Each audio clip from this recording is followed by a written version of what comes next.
Tomen asiento y les invito, antes de cantar el segundo himno, a tener una lectura en la palabra que está en el Evangelio según San Juan, en el capítulo 6, en el versículo 63. San Juan, capítulo 6,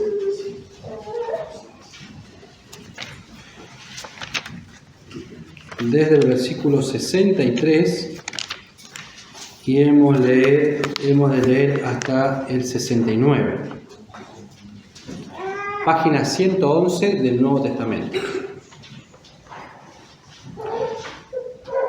Dice así las Escrituras: el Espíritu es el que da vida, la carne nada aprovecha.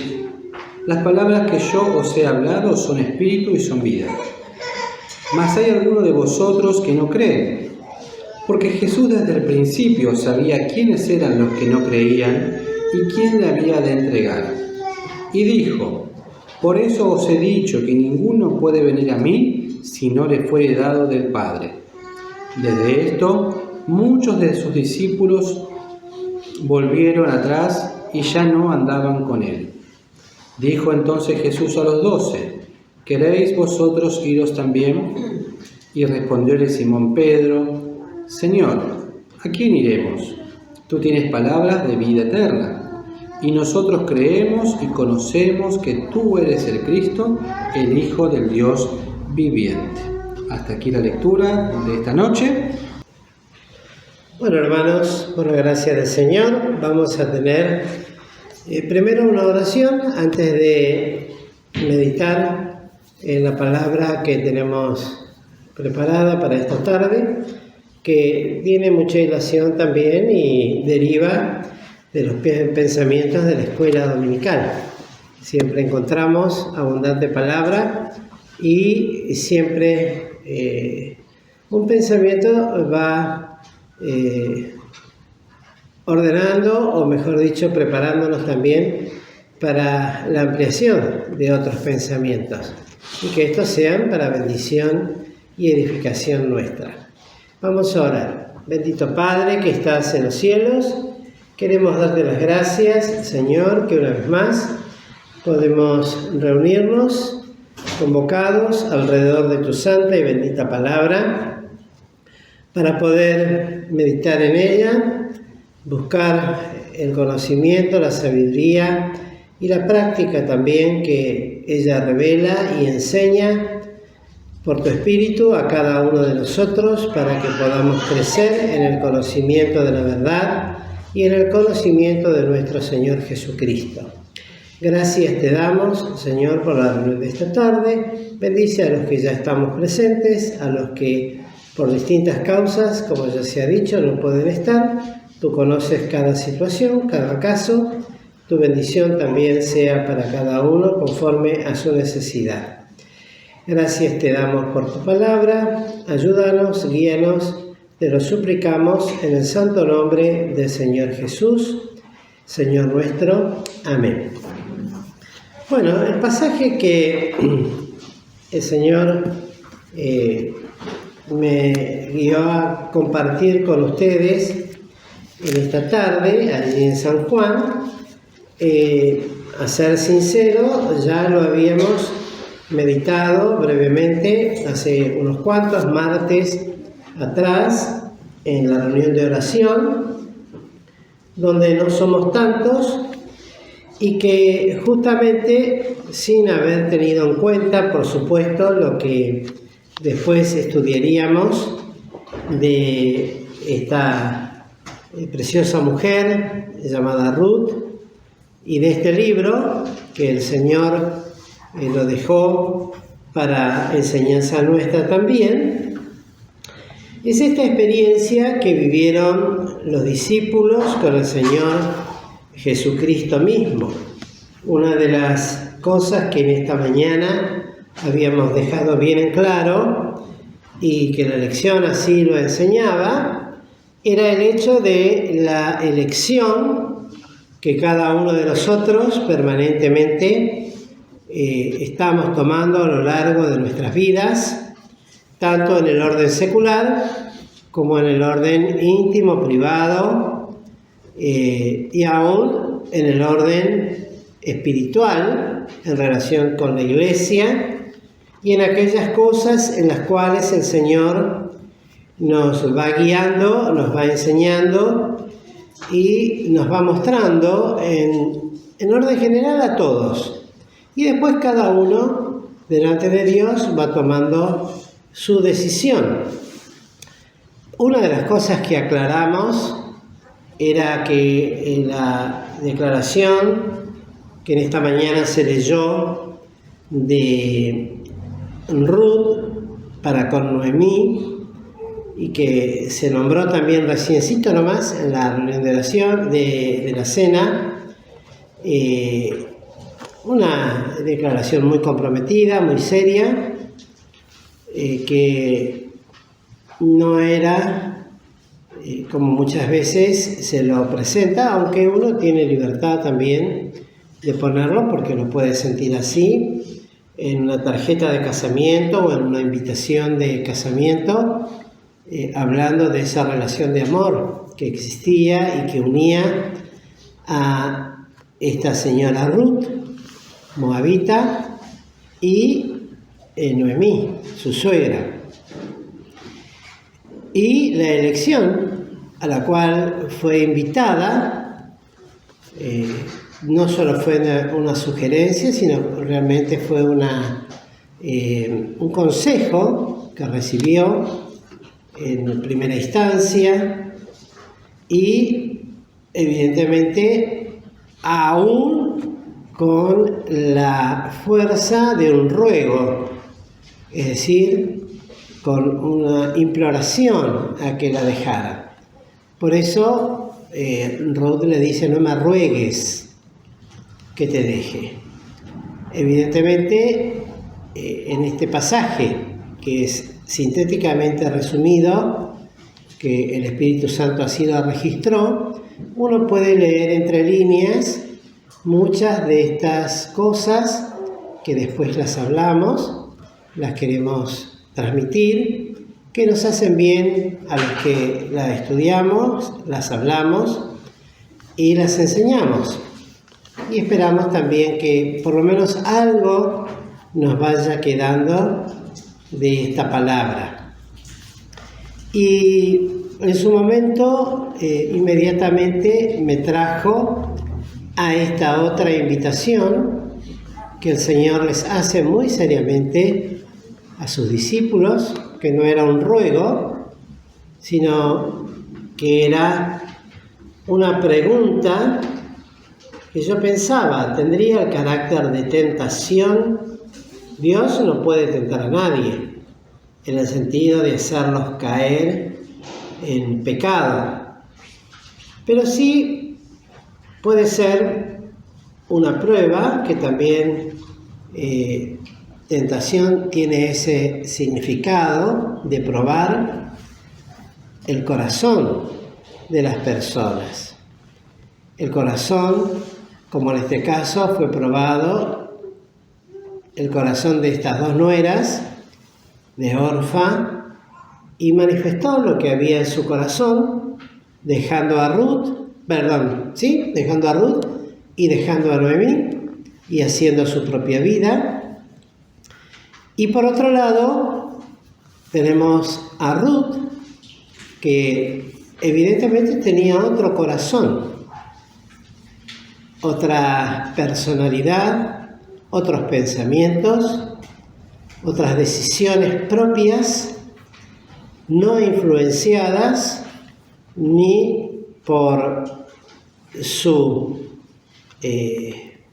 concuñada, o cuñada, mejor dicho, ni su suegra. Decisiones personales que las tomó, y seguramente en la intimidad de su corazón, y esto se afirmó, bien lo dijo también nuestro hermano Marco, pensando en el Señor Jesús, en sus convicciones, y pensando que cuando el Señor tomaba decisiones, las tomaba con el carácter de aquel que endurecía su rostro como un pedernal, con una firmeza total y absoluta, a pesar de los pesares que le pudieran estar esperando a futuro, que él las conocía y lo sabía.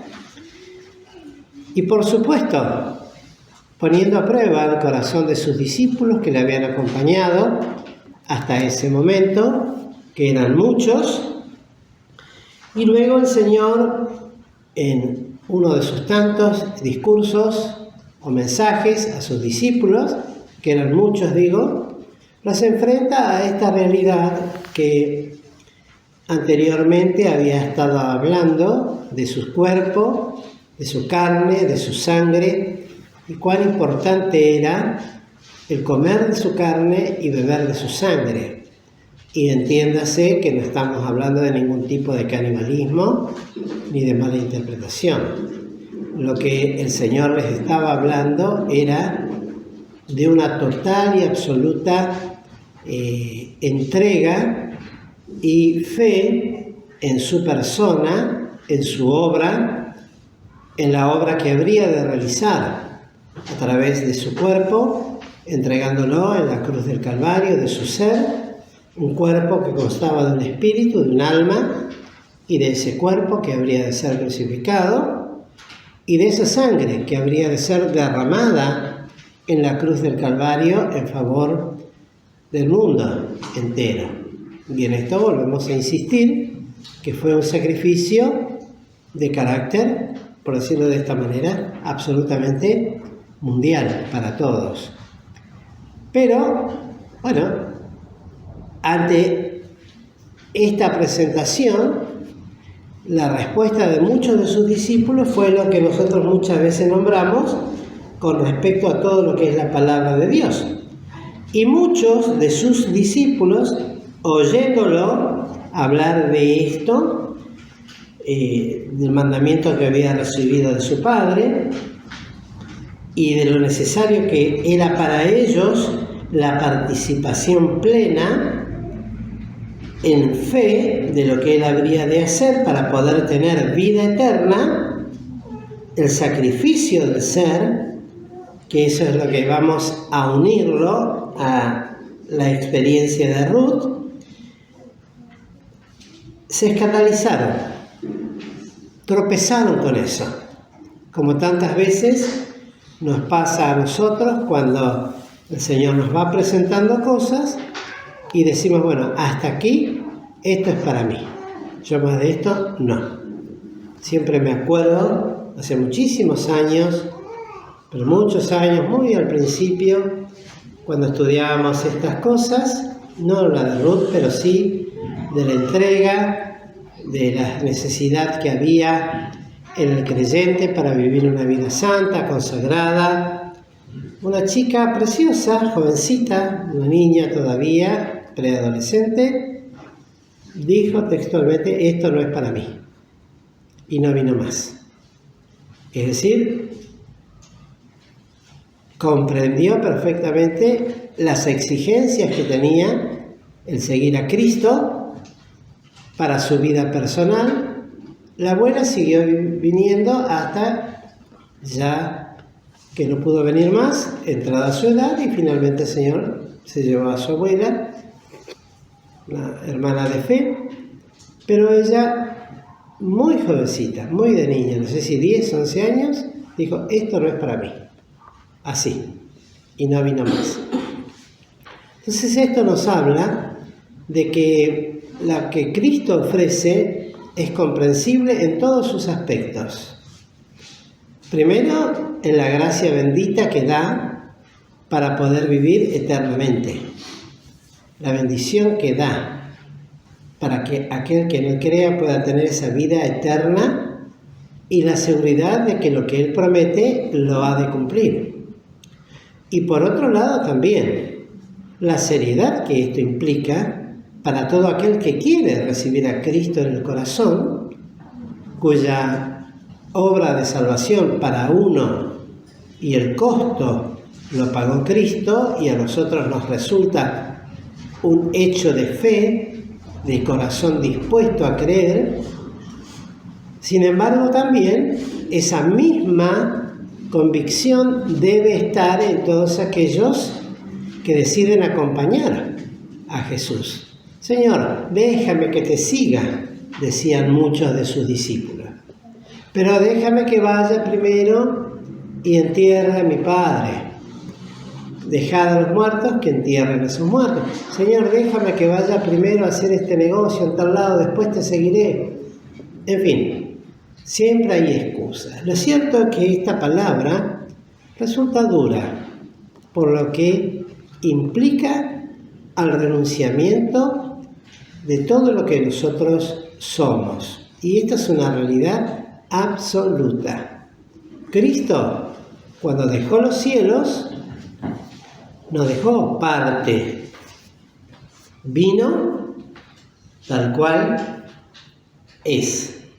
La santísima segunda persona de la Trinidad vino a morar a un pequeño cuerpito que fue engendrado en el seno de la Virgen María, en un cuerpito de un hombre santo, porque fue engendrado de Dios para formar una sola persona. Cristo, Dios, hombre, verdadero Dios y verdadero hombre, y lo dejó todo.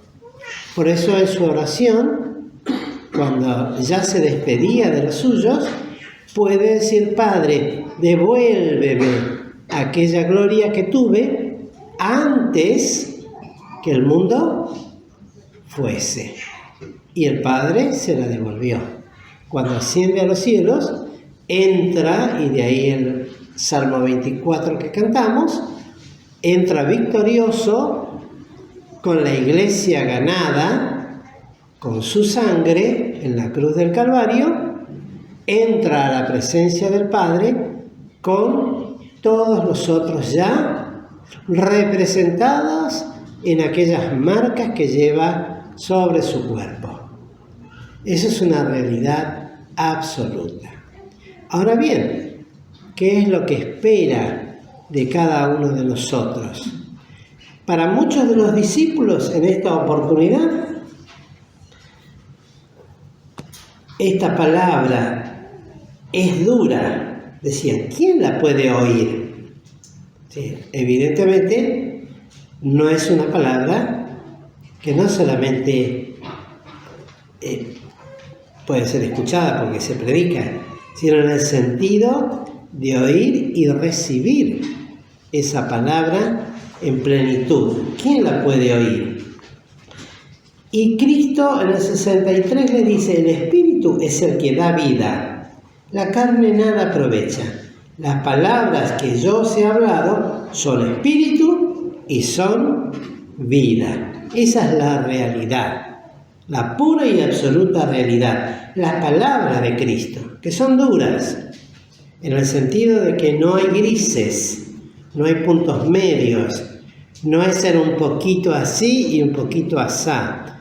Son demandas claras, concretas, absolutas en la vida de los creyentes. Por supuesto, todos vamos camino a una perfección y no podemos decir que ya somos perfectos, ni que ya lo hemos alcanzado. Mas, como decía Pablo, más proseguimos ayudados del auxilio de Dios, pues Dios es el que conoce los corazones. Y luego, en el 64 nos dice: mas hay algunos de vosotros que no creen. Fíjense, el Señor sabía quiénes creían, quiénes podían recibir esta palabra, aunque sea dura, y si bien todos la oían, no todos la recibían. Y luego dice: porque Jesús, desde el principio, y está notable esta palabra, principio. ¿Y a qué principio se refiere? ¿Al principio de su ministerio aquí sobre la tierra? ¿Al principio cuando el Padre le empezaba a revelar en oración a quién tenía que escoger y a quién no? Es posible. Pero estamos hablando de un principio, más principio, por decirlo, si está bien dicho de esta manera, de más adelante. un principio de eternidad. Siempre hablamos del momento en que todos nosotros, en un instante de tiempo, delante de Dios, que esto es solamente posible en la mente y en el corazón de Dios, el cual es Espíritu, vio nuestra reacción frente al hecho de la cruz, frente a este mensaje, que para algunos les resulta muy duro y no lo aceptan y no lo quieren y prefieren meterse en toda suerte de adoración, donde no hay un costo que pagar. Y la realidad es esta: a veces es más fácil pagar costos de carácter material, hacer promesas, hacer grandes donaciones, que sacrificio del ser en el altar de la cruz. Eso es histórico, estuvo desde siempre, que el hombre quisiera agradar a Dios a través de sus propias obras. Lo vemos ya en el primer hombre que fue un asesino finalmente. ¿Cómo se llamaba? Caín, que cuando tenía que haber ofrecido un corderito o un cabrito en sacrificio, llevó del esfuerzo de la tierra, del esfuerzo que él había hecho. Una vez, estando acá, cuando todavía era un medio caño, había un señor que cuando escuchó esto no le gustó absolutamente nada. Y yo me di cuenta y le pregunté: ¿qué es lo que no te gustó? Y no me gustó eso. Dice que Dios lo rechazara con todo el esfuerzo que él había puesto en traer unas calabazas hermosas, en traer un manojo de acelga verde llena de potasio, de magnesio y de cuántos minerales le encuentran, y en sacrificio quemar verdura delante de Dios. Y Dios nunca pidió eso. Dios enseñó a Adán a que entregara la vida de un animal sustituto por la vida del hombre. Y eso le resultaba duro. Fíjense, es una palabra que le resultó dura, al punto tal que, como dice acá, porque desde el principio sabía quién le había de entregar, y esto hablando de Judas. Y luego dice: y por eso os he dicho que ninguno puede venir a mí si no le es dado del Padre. Y en el 66 dice: desde esto muchos de sus discípulos volvieron atrás y ya no andaban con él. Miren si es dura esta palabra. Y difícil para el hombre natural aceptar que es todo por gracia, que no hay nada de esfuerzo personal que el hombre pueda hacer que agrade a Dios. El único sacrificio agradable a Dios, y esto nos tiene que quedar claro, y en eso tenemos que descansar, y es un gran descanso, es el sacrificio que Cristo hizo en favor nuestro, y en eso descansamos, porque esto fue agradable al Padre. Este es mi Hijo amado, en el cual tengo contentamiento. Y lo repitió las veces que fuera necesario desde los cielos. Y una tal voz fue oída desde el cielo que decía: este, y no otro, este es mi Hijo amado, a él oíd. Y él decía: por eso me ama el Padre, porque todo lo que a él le agrada, eso hago yo siempre.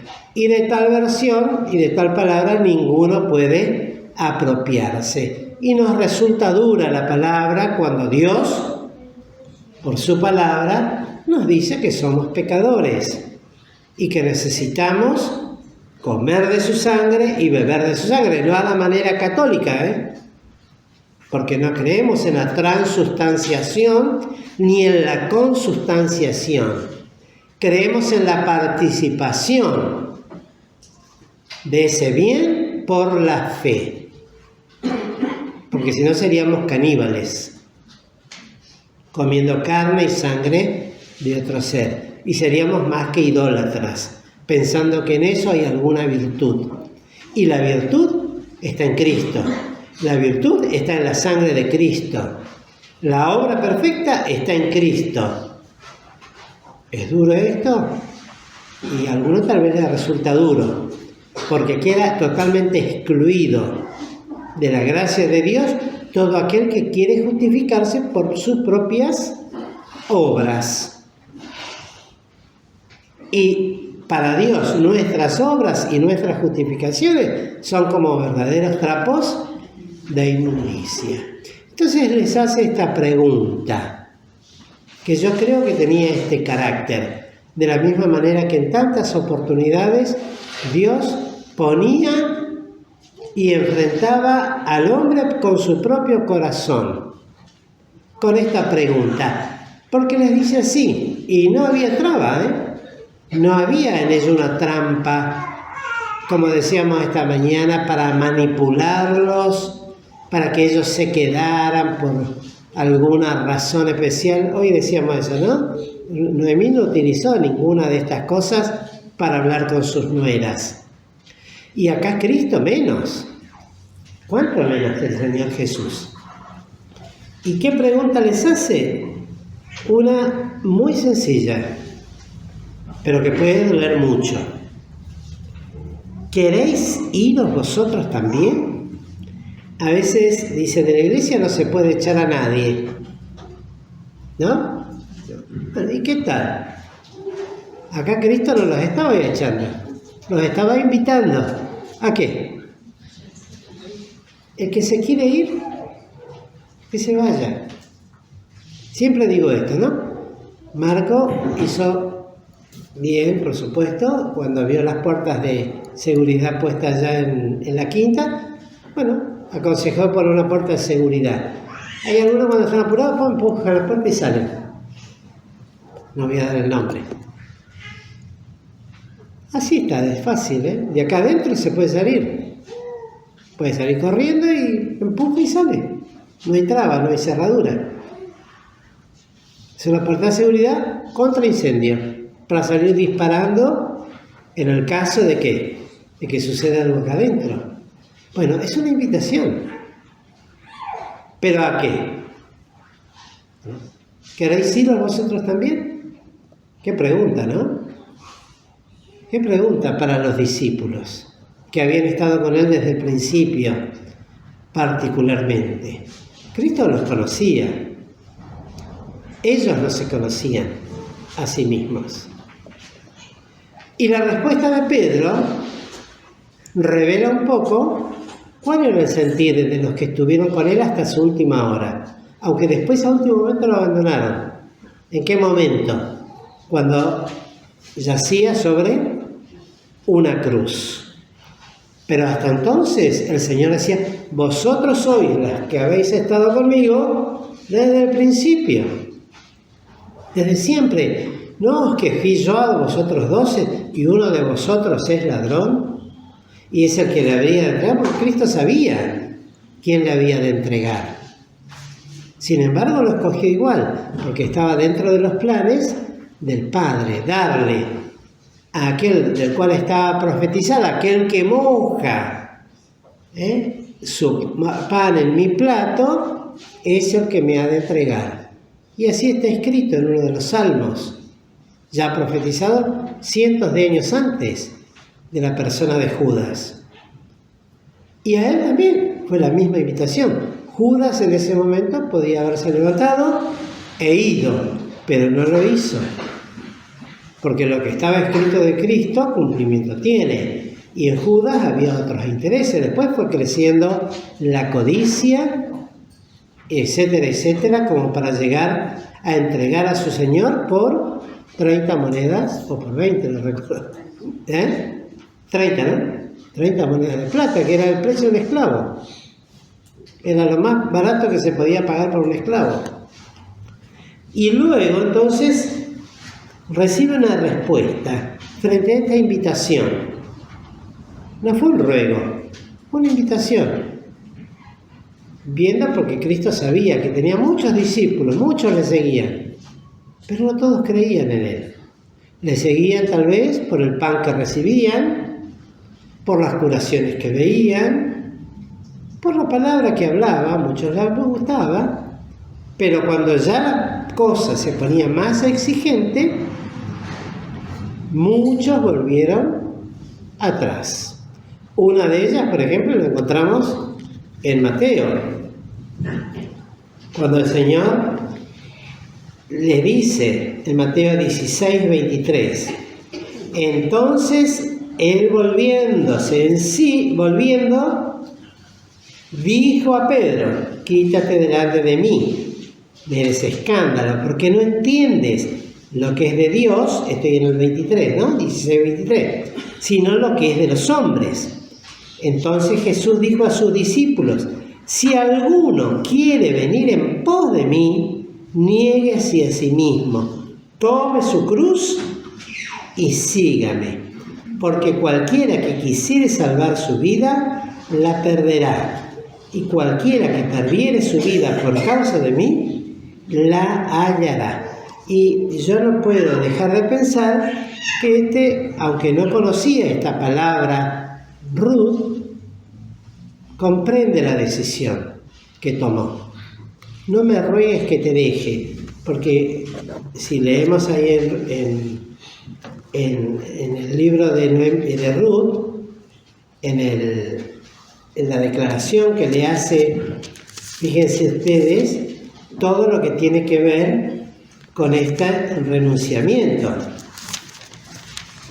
Dice, no me ruegues que te deje y me aparte de ti. Son las palabras de Pedro. Señor, ¿a quién iremos? Tú tienes palabra de vida. Para nosotros es una palabra dura, pero es palabra de vida. Y me aparte de ti, porque donde quieras que tú fueres, iré yo. Para los discípulos, lo que habían dejaron casa, familia, dijeron, hemos dejado tanto. Y Cristo les decía, ninguno que ha dejado algo no recibirá 100 veces tanto y por fin la vida eterna. Es decir, Dios no es deudor de nadie en absoluto. Cuando se toma una decisión, ¿queréis ir en pos de Cristo? Bueno, ¿queréis venir en pos de mí? Tome su cruz. Para Ruth fue tomar una cruz, porque renunció a su pasado, a su vida personal, a lo que fue, a su familia, a sus dioses.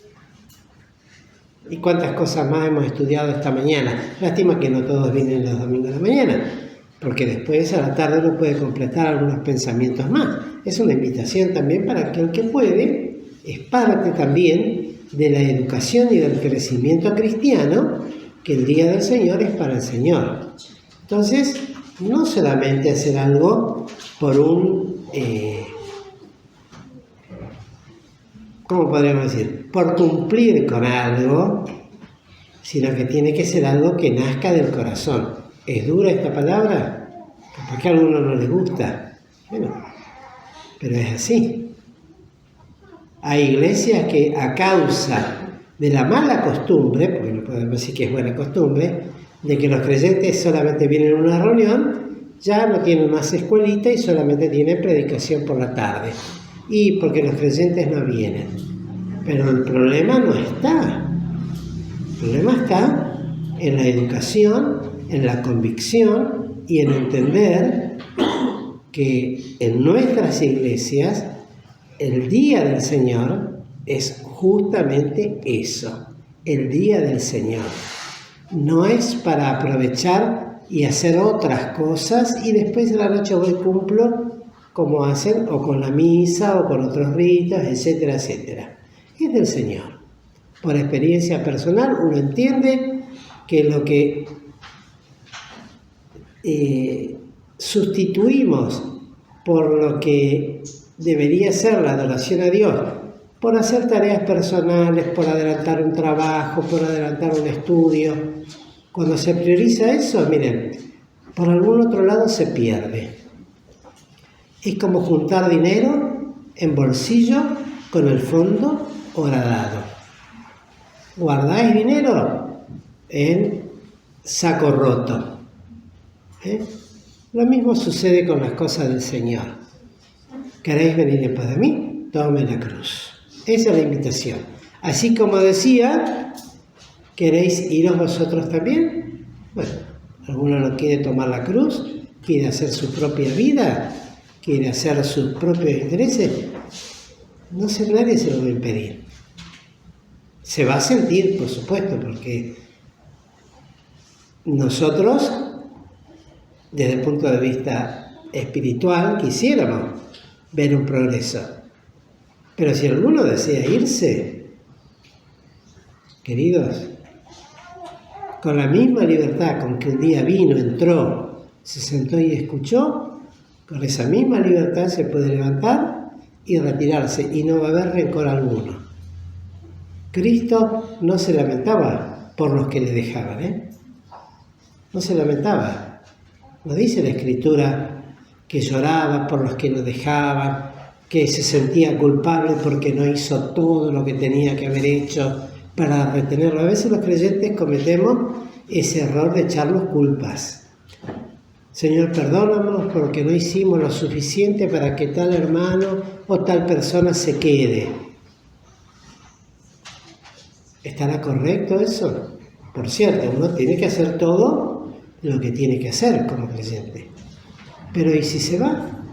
Si decide irse, si decide no estar más, no se le tiene que tener ni tampoco enojo, ni dejarlo de saludar, ni oponerse a una decisión semejante. Bueno, ¿qué puedo hacer yo? Una vez le dije eso a una hermana y dice, no, pero ¿cómo vas a contestar así? No podés decir eso. ¿Pero qué quieres que haga? Le digo. No, pero eso no corresponde que diga. Se puso de mal. No se enojó, pero medio histérica se puso por una situación muy fea que había sucedido. Y bueno, la verdad no sé qué decirte, no puedo hacer nada. No, pero no podés decir eso, ¿ves? Y hay soluciones que son delante de Dios y de Cristo. Ruth decidió escoger un nuevo camino, dejar las sendas antiguas y las sendas antiguas humanas que venía siguiendo. Pero la Biblia enseña, debemos buscar sendas antiguas de carácter espiritual, lo que está marcado en la palabra de Dios del camino que debemos seguir. Los creyentes, y esto uniéndolo al pensamiento anterior, los creyentes ancestralmente, desde siempre, el día del Señor se reunían, aunque tenían que trabajar, pero se reunían para adorar, porque era el día del Señor, era el día en que el Señor resucitó, era el día de culto, era el día de adoración, y no ponían límite a eso. Buscar esas sendas antiguas, las cosas que tradicionalmente, no como tradición de mala costumbre, sino lo que corresponde hacer a la Iglesia de Cristo, lo que enseña el Nuevo Testamento, eso debemos hacer para poder seguir a Cristo. Tome su cruz cada día. La cruz es el trabajo de seguir a Cristo. No es sencillo, es duro. No es conforme lo dicen algunos y muchos predican y dicen, bueno, la vida cristiana es una vida próspera, de felicidad. Dios quiere que llueva sobre ti bendiciones, prosperidad, felicidad, limpieza de hogares, auto nuevo, casa nueva, sueldo nuevo, aumento. Ay, ¿cómo nos gusta eso? Eso le gusta a todo el mundo, pero no es necesario que vengan acá. Vayan a unas conferencias esas de autoayuda y van a escuchar mejores cosas en ese aspecto. Acá se nos pide seguir a Cristo como Él quiere que le sigamos. ¿Por qué? Porque dejó su pueblo también. Y este pueblo que Cristo estaba formando, estos discípulos, serían la base de un pueblo nuevo, celoso, santo, celoso de buenas obras, la iglesia de Jesucristo. Es un pueblo nuevo.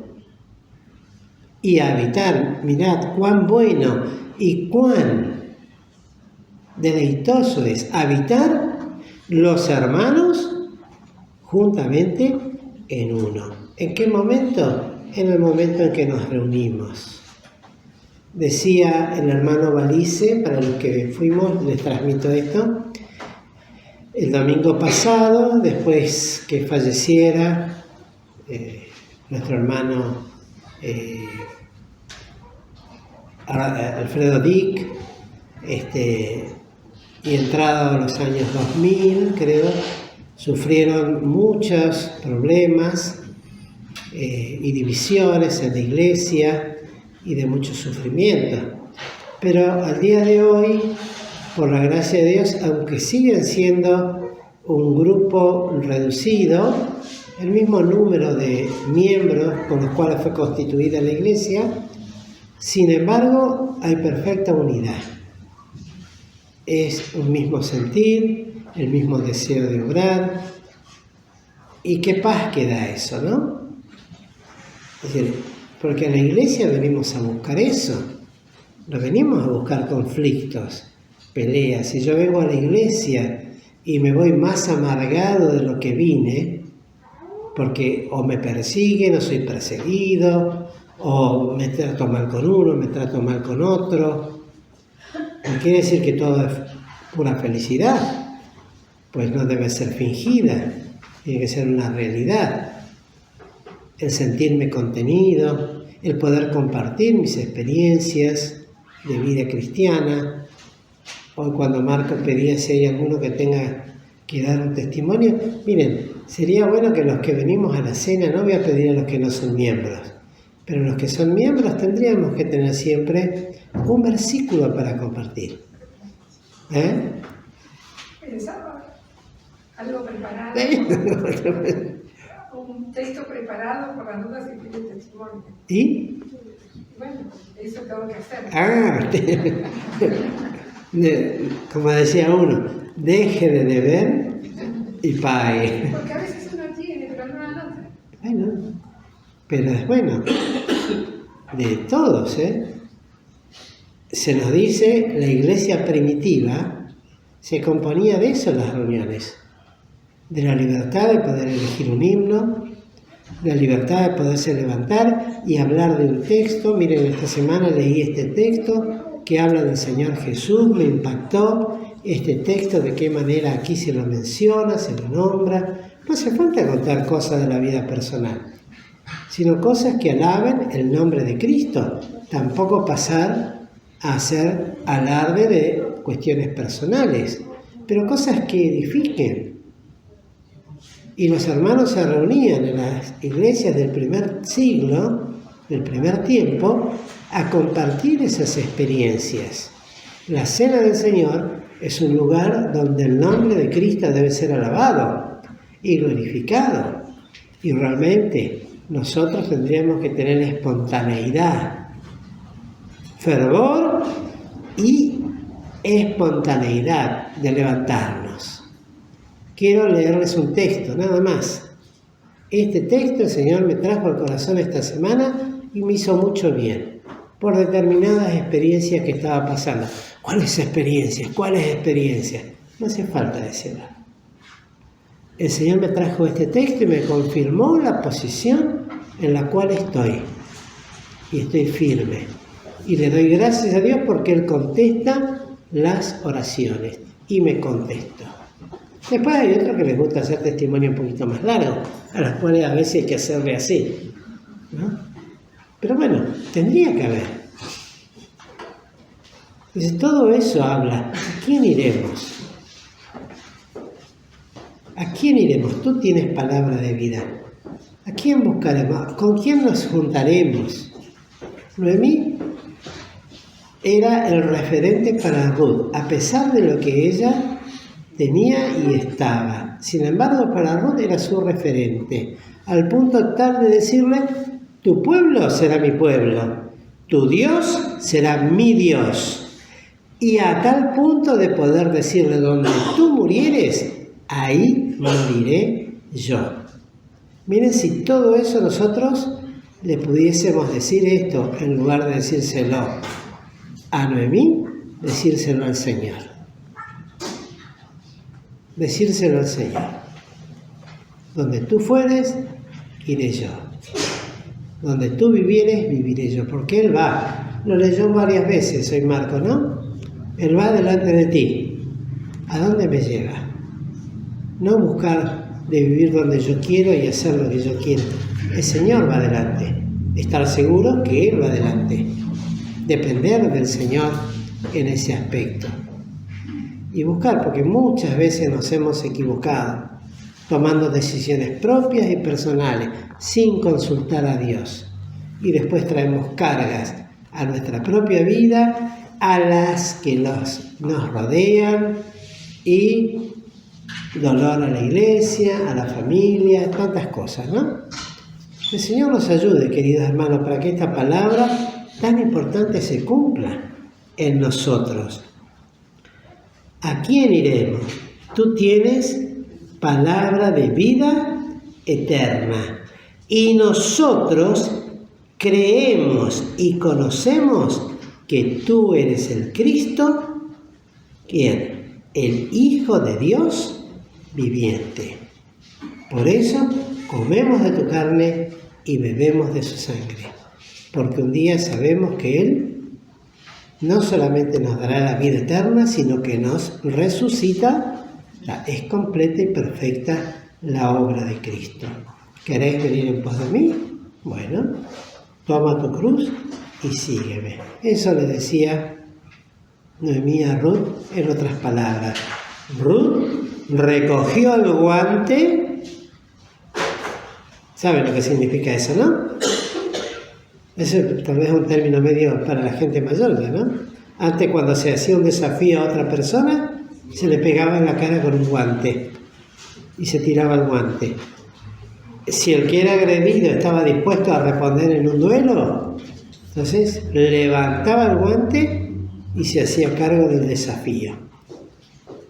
¿Estamos dispuestos a levantar el guante que el Señor nos da?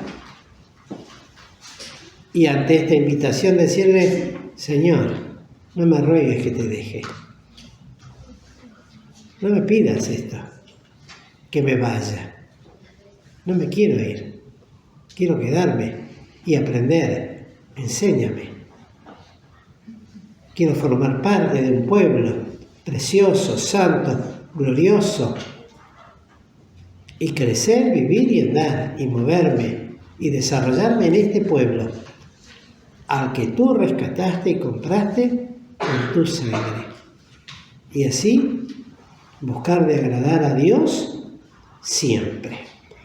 Quiera Dios que haya entre nosotros todavía quienes se agreguen a este pueblo, que Cristo está invitando. Él nos invita, así como tiene la autoridad para decir: bueno, ¿queréis ir vosotros también? Tiene la autoridad para decir: venid a mí todos los que estáis cargados y trabajados, que yo os haré descansar. Y en esto no hay violencia ni fuerza, es una bendita y preciosa invitación de venir a Cristo a descansar. ¿Qué hemos de elegir entre estas dos invitaciones? ¿Venir a Cristo o prefiero irme y no volver? Yo me quedo. Como decía Josué, mi casa y yo serviremos a Jehová. Escogeos hoy a quién sirváis. Escoge a quién. O mejor dicho, en este caso, escoge qué es lo que te invita a hacer. ¿Te quieres ir porque te resulta dura la palabra, que no la puedes cumplir, que no puedes aceptar, que es solamente por fe. Bueno. O quieres venir a Él y decirle, sí Señor, creo que tú eres el Cristo, el Hijo del Dios viviente, y no tengo otro a dónde ir. No encuentro otro. ¿A dónde voy a ir? ¿Quién podrá suplantar a Cristo? ¿Qué ser humano? Ni Dios, en el sentido con minúscula, puede suplantar al Dios con mayúscula, al Dios de dioses. ¿A dónde iremos? ¿Para qué lado? Quiera Dios que nuestro corazón se incline al amor de Dios y a la paciencia de Jesucristo. Y en esa inclinación poder decirle, sí Señor, creo. Ayuda mi incredulidad. ¿Hay alguien en esta tarde que todavía no ha tomado esta decisión y quiere venir a Cristo? Él le invita. Mateo 11, 28. ¿Que quiere venir a mí? Tome su cruz. Venid a mí, todos los que estáis cargados y trabajados, que yo os haré descansar. Y por otro lado, bueno, ¿queréis iros vosotros también? ¿Qué hemos de hacer? El que quiere venir a Cristo y ser salvo, que levante su mano un instante y luego la baje, en demostración delante de Dios, no nuestra, sino de fe, que ha creído en aquel que puede salvarle y darle la vida eterna. ¿Hay alguien en esta tarde que lo quiere hacer? Que lo haga, sin temor. Eso no nos debe dar temor. O todavía nos falta comprender algo más. O ya tenemos la seguridad de esta salvación. Que el Señor, pues, nos bendiga, queridos.